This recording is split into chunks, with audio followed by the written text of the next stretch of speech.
ખેડૂતોને રાતા પાણીએ રોવડાવ્યા છે। અમરેલી જિલ્લામાં પણ વ્યાપક નુકસાન પહોંચ્યું છે।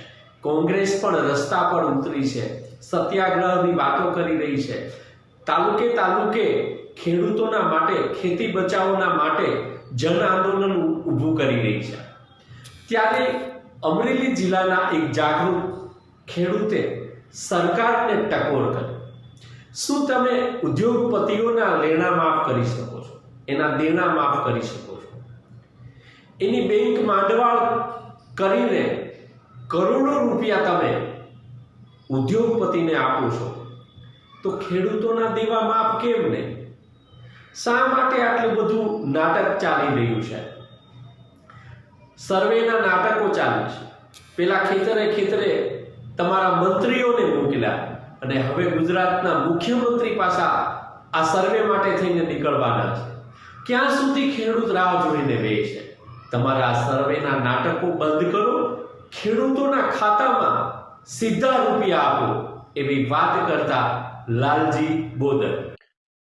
નમસ્કાર, હું છું લાલજીભાઈ બોદર।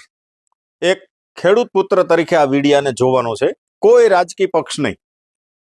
હું સરકારને એક વિનંતી કરવા માંગુ છું કે જો સરકારમાં થોડી પણ અકલ હોય તો મારી વાતને ધ્યાનથી સાંભળજો। સરકારને કહું છું કે તમે છેલ્લા 12 વર્ષમાં 24 લાખ કરોડ રૂપિયા ઉદ્યોગપતિઓના માફ કર્યા છે, છતાં બેંક ડૂબી નથી અને સરકારનું દેવાળું નીકળ્યું નથી।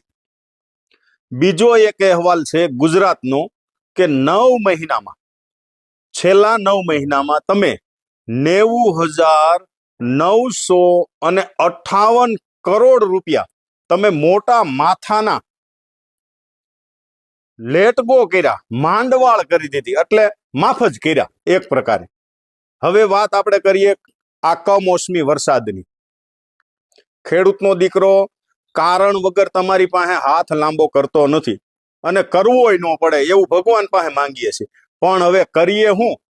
અહાડી બીજે વરસાદ આવવો જોઈએ અને બદલે ભાઈ બીજ પછી શરૂ થયો, ઈ તકલીફ છે।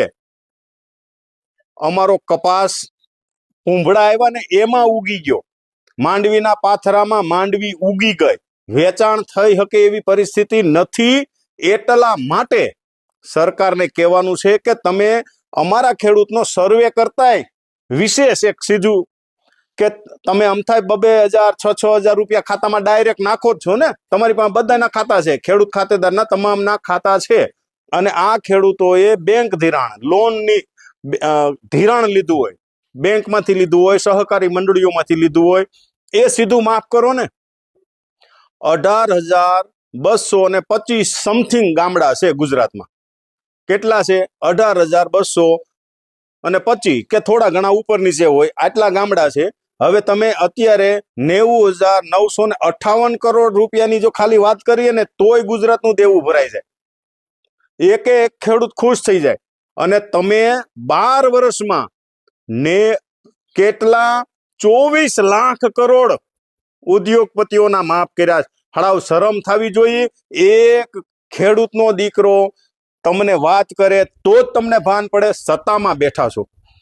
આ ગુજરાતના દરેક નાનામાં નાનો છોકરો તમારી માટે વિડીયો બનાવે કે ભાઈ અમને સહાય આપો, કોઈ તમને નીચા દેખાડવા માટે નહીં, વાસ્તવિક વાત પહોંચાડવા માટે તમને કહી રહ્યા છે કે ભાઈ આવી પરિસ્થિતિનું નિર્માણ થયું છે, તો એમાં તમારી પાસે ક્યાંય સર્વેની જરૂર જ નથી। હું કામ ખબ કરતા આ ધારાસભ્યોને બૂટ પહેરાવી અને ખેતરમાં મોકલો, આબરૂ ઓછી કરવા માટે?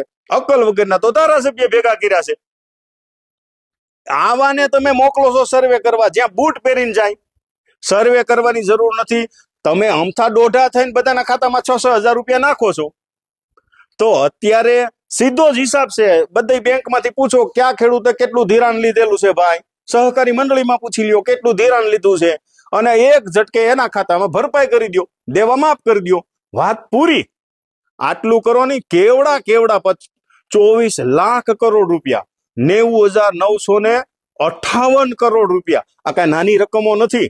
તમે એક ગામડામાં 100 કરોડ, 150 કરોડ, વધી 200 કરોડની લોન હશે કદાચ, આથી વધારે નહીં હોય। માફ કરી શકાય એમ છે.